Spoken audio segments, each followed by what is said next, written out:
अस्सलाम वालेकुम। मैं डॉक्टर इमरान ज़ा एक बार फिर आपके साथ।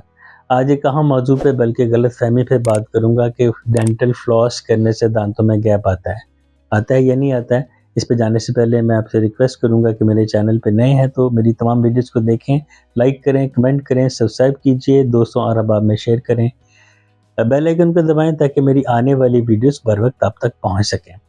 अब आते हैं इस टॉपिक की तरफ कि डेंटल फ्लॉस के इस्तेमाल से दांतों में गैप आता है या नहीं आता है। सबसे पहले तो मैं आपको बताऊं कि दांतों के बीच में गैप थोड़ा सा क्यों रखा हुआ है कुदरत ने। ये इसलिए रखा है कि जब हम खाना वाना खा लें तो उसके बाद हम कुल्ली करते हैं तो फ्लशिंग हो सके, दो दांतों के बीच में जो जगह है वो जगह साफ हो सके। अगर ये दांतों में गैप ना आता तो एक अल्लाह ताला एक बड़ा सा दांत पैदा कर देते। मुख्तलिफ दांत पैदा करने का मकसद ये है कि खुराक चबाने का लोड हर दांत पे डिवाइड हो, इसलिए हर दांत जब के दरमियान में एक जगह पाई जाती है जिसमें खाना वाना फंस जाता है जो कि ब्रश से नहीं जाता, तो उसके लिए हमें खलाल करना पड़ता है या हमें डेंटल फ्लॉस यूज़ करनी पड़ती है। अब डेंटल फ्लॉस को हम तरजीह क्यों देते हैं खलाल पे, ये बाद में बताऊंगा। अभी आपको ये बताऊंगा कि डेंटल फ्लॉस के बाद जो शिकवा पाया जाता है या एक गलतफहमी लोगों में ये है कि इससे गैप पैदा होता है। गैप क्यों पैदा होता है?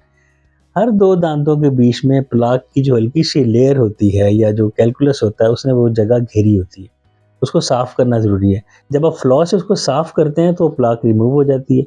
अब दाँत अपनी कुदरती हालत में आ गए, लेकिन मरीज़ ये समझता है कि उसके दाँतों में गैप आ गया। एक और बात कि जब नए जो यूज़र होते हैं, जो फ्लॉस को नया-नया इस्तेमाल करना शुरू करते हैं, वो जब ज़ोर से फ्लॉस करते हैं, उनके मसूड़ों में से ब्लीडिंग होती है। उससे उनको गलतफ़हमी होती है कि शायद मैंने कोई गलत काम कर लिया है, कोई गलत स्टेप ले लिया है, ये तो मेरे दाँतों में गैप आना शुरू हो गया।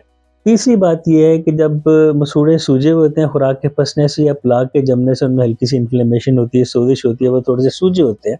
आप जब डेंटल फ्लॉस से उसको साफ़ करते हैं, वो प्लाक रिमूव हो जाती है और मसूड़े अपनी असली हालत में आ जाते हैं, वो सिकुड़ना शुरू कर देते हैं।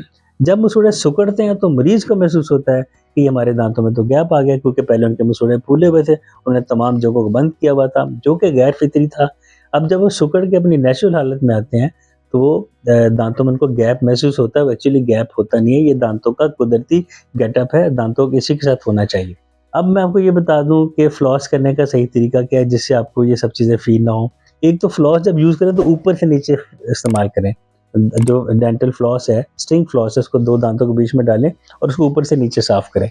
अगर आप यूँ आरी फेरेंगे, दाएँ-बाएँ फेरेंगे तो नए यूज़र जो हैं, वो हो सकता है गम को टच कर लें, उसको ब्लीडिंग को, और गम फिर से सूजना शुरू कर दें और वो समझें कि फ्लॉस फ़ायदे की बजाय उल्टा नुकसान दे रहा है।